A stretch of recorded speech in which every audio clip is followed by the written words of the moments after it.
This patient was referred to me for endodontic treatment of tooth number 14. Porcelain crown, according to the patient, is a year old. Recently, patient noticed some discomfort and then a bubble, as he described it, on his gum. Went and saw his dentist, and his dentist told him that the tooth was abscessed and referred the patient to us.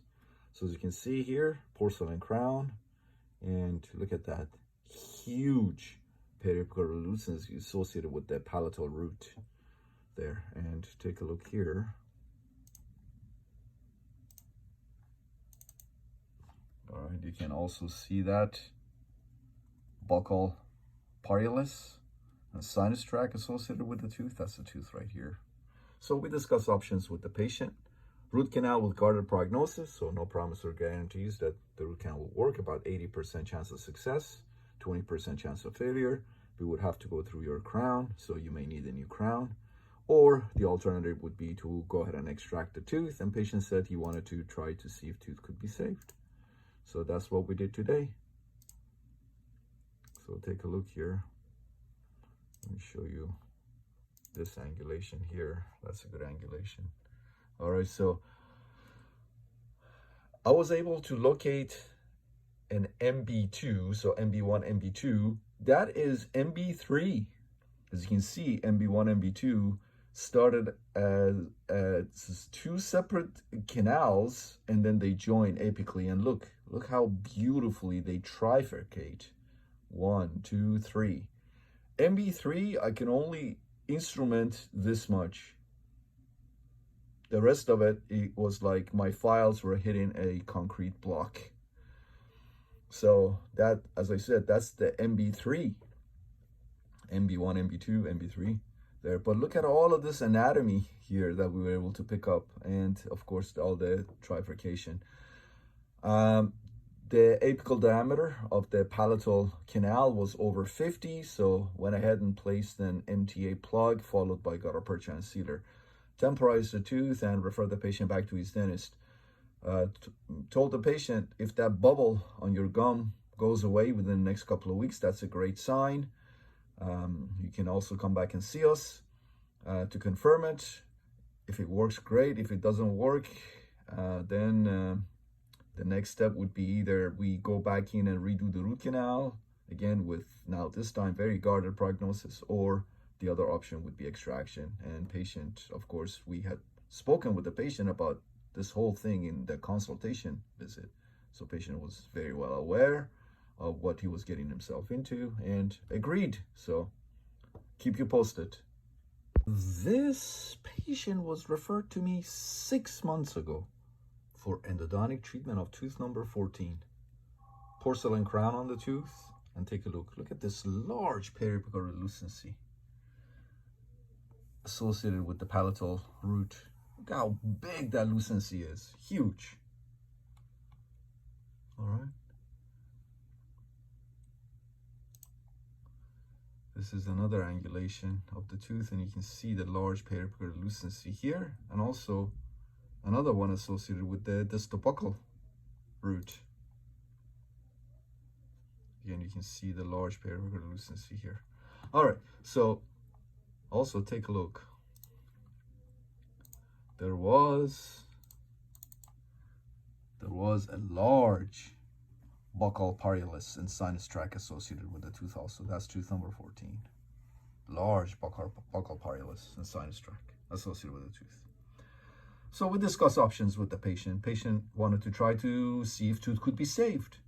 And that's what we did. Went through the porcelain crown and did the root canal in one appointment. Take a look.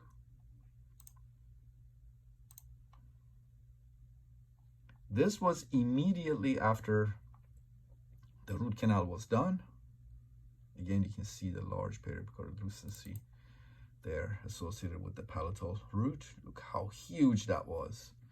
And here's the date, by the way. As you can see, 6 months ago when we did this root canal for this patient in one appointment.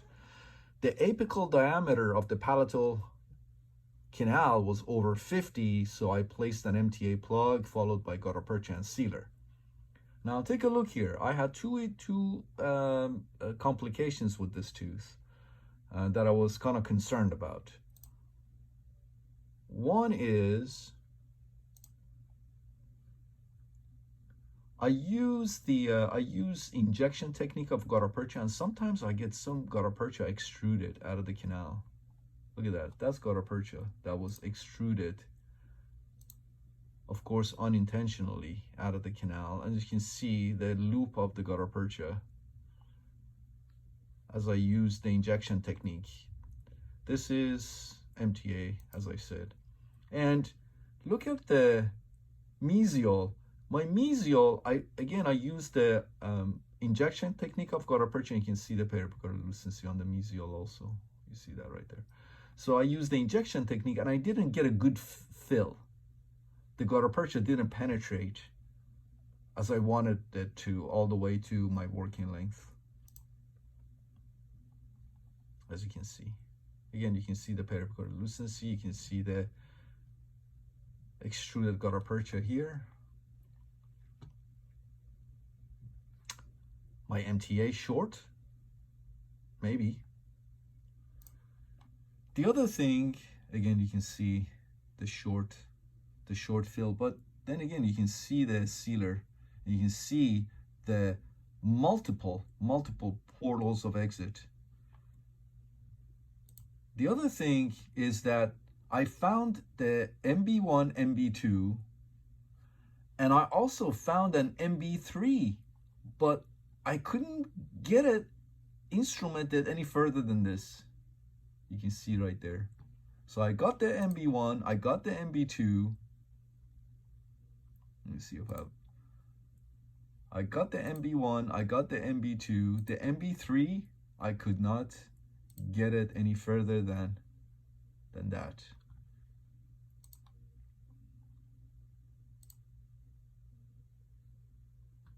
You can see that right there.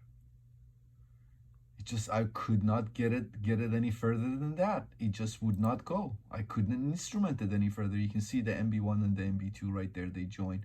You can see the multiple portals of exit and the periapical lucency there. But so that was another issue that I was concerned about. So that the underfilling of the mesial canals, the overextended gutta percha there, perhaps maybe my MTA didn't go all the way to working length as much as I wanted it. But again, you can see that large periapical lucency there. Yeah, how big that was. And again, that was immediately after we went through the crown and did this root canal for this patient in one appointment. So I asked the patient, please come back to see me in 6 months so we can do a post-op check of your tooth. And he agreed. Usually they don't show up. Usually they show up only if there's a problem. But in this case, he actually showed up today just now. And again, you can see the buccal parielis and sinus tract that was associated with tooth number 14 when we went ahead and did the root canal. Again, we did the root canal in one appointment. You can see that's the date right there, 6 months ago. All right, so patient came in today, so we can do a post-op, 6 months post-op of the tooth, and take a look.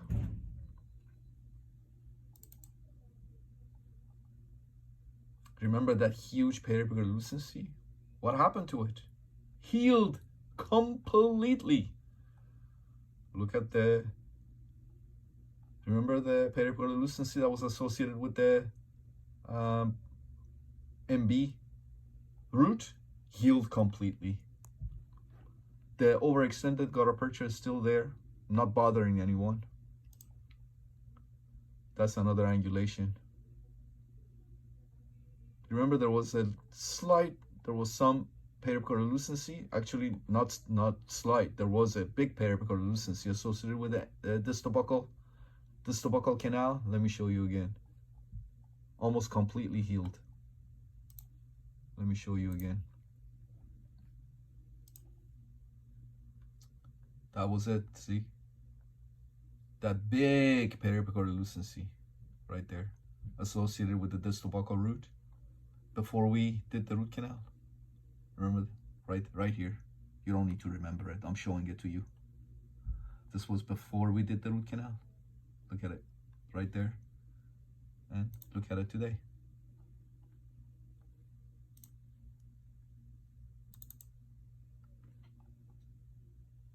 And here's the date. As you can see, today, 6 months post-op. Patient has some perio right here. You can see because of years of food compaction between number 14 and 15. And I went over all of that with the patient before. That has nothing to do with me. I'm talking about the root canal. The patient is under the care of his dentist and a periodontist for this.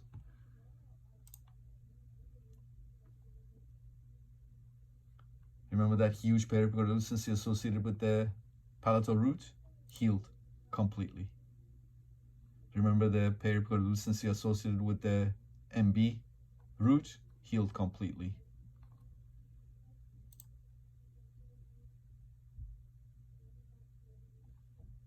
So, overextended gutta-percha. Again, here's the date, as you can see. Overextended gutta-percha doesn't affect the outcome of endodontic treatment. Multiple studies have shown that. Dr. Lin is one of those studies. Dr. Lin, author. If my MTA was short, didn't affect the outcome. We can see the large periapical lucency healed completely. My under obturation didn't cause endodontic failure. As a matter of fact, the periapical lucency that was associated with the MB root healed completely. I did this root canal in one appointment endodontic treatment. As you can see, one appointment endodontic treatment works. Here's another example. And take a look here. That was today. Remember that large buccal parielis and sinus tract? Gone. And that's, as you can see, today. That's the date. Healed, gone, completely. Patient has zero symptoms, no symptoms whatsoever. Still has the same crown that I went through 6 months ago. The endo axis is restored with composite by his dentist. And here it is. 6 months post-op of tooth number 14. Tooth is in full function, asymptomatic, patient is happy. So, the extent of obturation has no effect on the outcome of endodontics, Dr. Lin's study and multiple other studies. The most important thing is to make sure that you irrigate copiously with 6% sodium hypochlorite to working length and sonic and ultrasonic activation.